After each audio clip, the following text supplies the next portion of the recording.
Hey there, Erin here. So today I wanted to share with you something that I really enjoy doing in the fall months as we prepare for winter.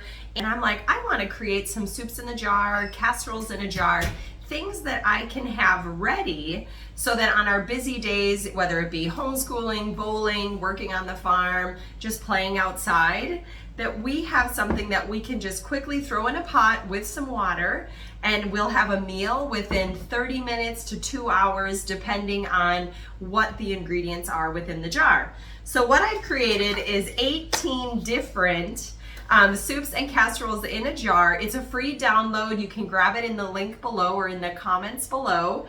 And then you could be making in quarts or pints soups and casseroles that I'm sure you'll find a few that your family will enjoy. So I'm going to walk you through my process on how I do this.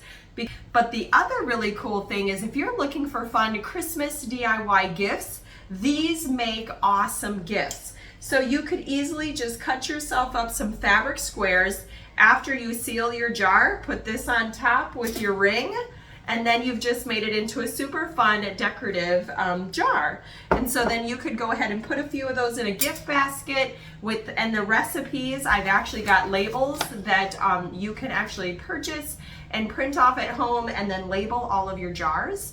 It'll tell you what the name of the soup or casserole is and then how to make it. And so it just makes for super fun DIY gifts if that's something that you're looking for too. So let's dig in and start putting some of these soups together and kind of show you how I do it here on the other side of the counter. As I set up my counter, you're gonna notice recipes, a spot where I'm mixing everything, and for easy cleanup, of course, empty jars. And then I pull out all my different spices and I look at my ingredient sheet, of course, and then my dehydrated vegetables that I'll be putting in there along with my beans and dehydrated beans. And then I have my vacuum sealer, which I'll tell you more about. That thing is amazing. And then of course, if I want to put some fabric squares on them with my rings, so it's all kind of all laid out nice and simple. I do want to highlight, and I do have my affiliate link in the comments. While I was looking for dehydrated vegetables to put into my soups, because I honestly don't have time to dehydrate all of these on my own here at home. So I was looking online for some and I came across Harmony House, and they have in these bigger containers or the smaller bags, dehydrated vegetables. And it's kind of for like camping and backpacking and all of that great stuff. And I'm like, their quality was so nice. I mean, when you open these containers, you can just smell the freshness of their vegetables. So I went ahead and ordered their sampler pack to kind of sample out some of theirs. And then I went back and bought the bigger containers. And if you're an Amazon shopper, you can check out my link in the comments. I've actually done a video review on all of these. So you could actually, find out how many cups there is per ounce if you like knowing those kind of details. I just wanted to highlight them because that has definitely made this making soups in a jar, casseroles in a jar experience so much easier to just be able to go on there and order these containers, and I don't have to try to dry them at home.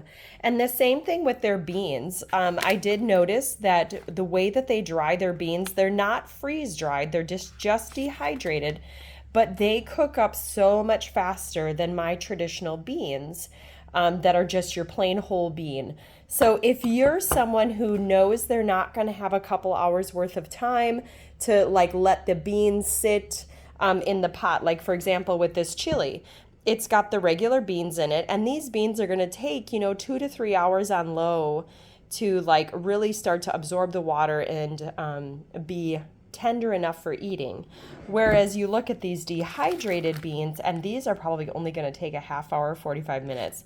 So these are just going to cook up way faster than my regular beans. But now if you're home all day, or if you're just going to throw this in and then come back in a couple hours, definitely throw your soup beans in cold water. Just let them sit on the stove, or you could put them in a crock pot on low. You can go by the water instructions on my list, but just keep an eye on it. Towards the end, you may need to add a little bit of water. It just depends upon how your beans are cooking up. And I think each bean is a little bit different. And I've also thrown in some really fun ones like the quinoa, the barley, the corn grits. So there's some other fun recipes in here incorporating some of these other things you may not have tried. And so our family has tried all of these different soups, and I haven't had a complaint out of all of them, and they even go back and eat the leftovers. And we are a family of 5. Our youngest is 11, so this one basic recipe does feed everybody. And you could have a side of bread, you could have dessert after or a salad before. So it's definitely enough that you could use it as a standalone meal or that you could add to. So super excited about all of these different recipes. And now let's dig in and make some jars. To start things off, I'm going to make the chicken and noodle soup in a jar. Now, the recipe that I have calls for a pint, but knowing how much we love chicken noodle, I'm actually going to double the recipe and put it in a quart. So please know that you can just take these recipes and you can tweak them a little bit. So we need a cup of egg noodles by doubling it. Now I'm going to be using gluten-free noodles because we have one in our family that needs gluten-free. So I just tend to make everything gluten-free now. It's just so much easier than worrying about cross-contamination or different things like that. And I'm just going to guess about a cup. The nice thing with the mason jars is you know roughly how much is in there, whether it be a cup or 4 cups. So then we need some onion.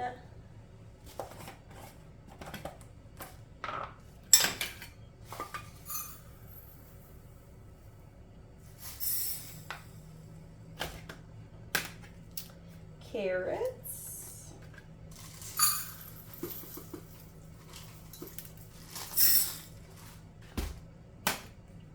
Celery.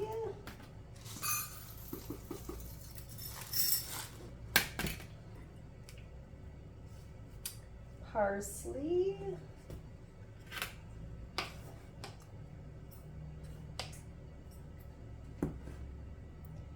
Thyme. Now, we're not huge fans of thyme, so I'm only going to do half of what it calls for. I like a little bit of the flavor, but I don't want a ton of that flavor in there. And then I did actually dehydrate some of my own garlic cloves and ground them up.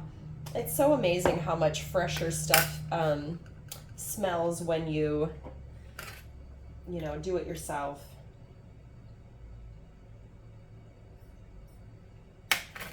And then a chicken bouillon cube. So rather than doing cubes, I'm just getting bulk chicken bouillon that's dried so that I can just kind of add it in. And I like to add a little bit extra. So this is kind of my salt and flavoring. So I'm just going to put a little bit extra in there. And then there you have it. This is all done. Here's my chicken soup in a jar. Now, to tell you a little bit about this vacuum sealer, so I've tried 3 different ones, and this one is still my favorite. And I found that by vacuum sealing these, it's just so much nicer. Like when you go to pop this top off, you can just smell all those fresh ingredients. In fact, when I was pulling the tops off of some of my beans, I couldn't believe how much airier they seemed, lighter. So this comes in a small jar and big jar. So you just have to unscrew it, take it off. So then you just put it over the top and you press the on. And it takes about 40 seconds for it to completely vacuum seal. And just make sure that your ring is clean, your lid on your jar is clean, that you don't have any cracks or chips, because that will hinder, of course, the vacuum sealing process. But I've actually found that I started doing this with I dehydrated some of my own mushrooms, and so I went ahead and vacuum sealed those. All my beans. The nice part too is if you have an invader get into your pantry, like a mouse or something, you don't have to worry about them chewing open the packages and different things like that and ruining some of those products that you have in your pantry. So I've hit the 40 seconds, turn it off, and it's vacuum sealed on. So now I just need to pop my label on there and we're ready to go. Next, I'm going to make up the Spanish rice mix in a jar. So Spanish rice is always one of those recipes that our family has always liked as like a side dish. And so I love the fact that I can just make it here at home and I don't have to worry about if somebody added gluten to it, as we're trying to, again, stay gluten-free for our kiddo.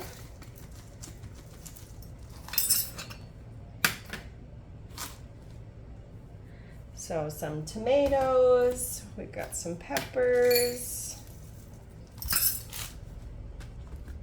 We've also got some onion. Onion is definitely one thing you're gonna go through a lot in these jars, is there's onion in all of them. Okay, now we just need our spices.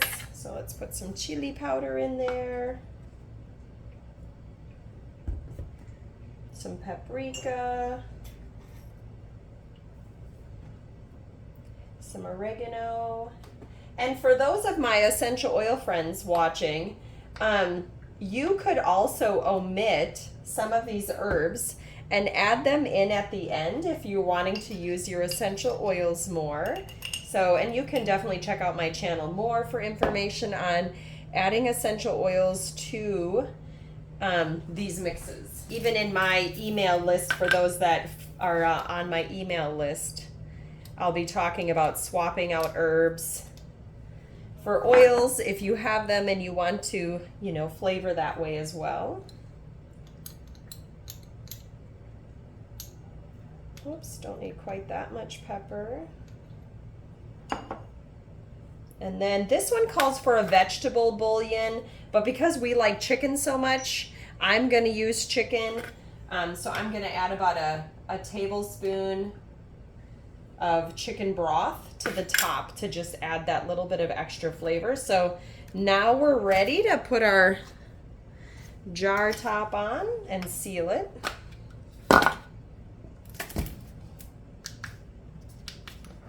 That way we're ready for when we want to make this up. It's all set to go. I just got to add my 2 cups of water and let it simmer. And what I did find with this one when I made it is towards the end of the cooking time, just turn the heat off and just let it sit there and fluff in the pan. It works great that way, and I've had good luck with it.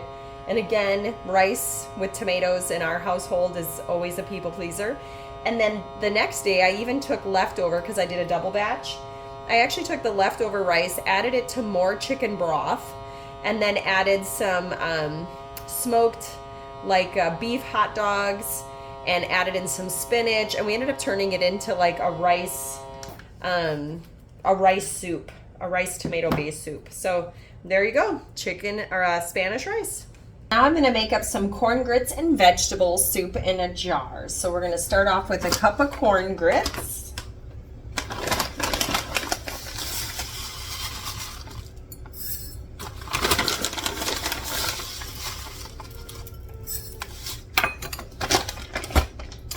And then we need some diced tomatoes.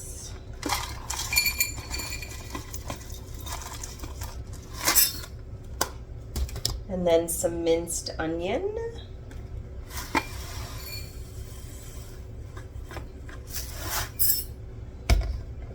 Some sliced carrots.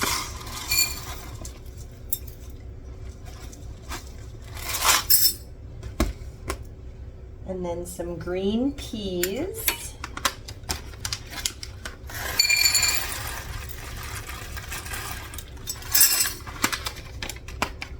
And some corn kernels. And then we're going to do some celery flakes.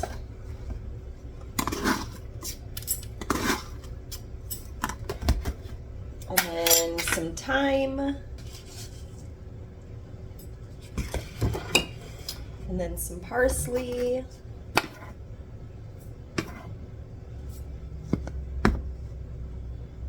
Some garlic powder,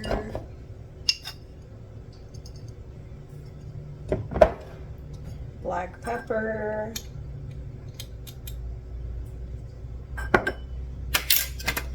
and some, I'm gonna go with beef flavored broth. And because it does call for 8 cups of water, I'm actually gonna do 2 tablespoons of the beef broth, just to add a little bit of that extra salt to it. And so there you go. Doesn't it look so cool? And we've had this one. It's super tasty. So I'm excited to kind of hear of you viewers who decides to try this one. Now it's time to cook up some lunch. So I have my water boiling. I pulled the top on the jar because this one was vacuum sealed, and then sprinkle it in the hot water, stir it in. And I left the lid a little bit off just because this one had rice in it, so I just kind of wanted to make sure it had some time to like steam and soak up, but you definitely don't have to. Just keep it, you know, on a low simmer so that everything can cook. But check this out, it looks so good. We did add some rotisserie chicken in it at the end. If you've made it this far in my video, my guess is that you're really interested in doing the soups and casserole in a jar. So here's what my printout looks like. You have the cover, it has 18 different recipes in here, and so they're easily laid out with instructions and what's in them. And then you've got a little information on the back saying thank you for myself. So I really hope that you enjoy this download, and make sure to subscribe, as I will be putting more things on my YouTube channel involving recipes that can go in a jar. There will be more information with your download about purchasing the matching labels.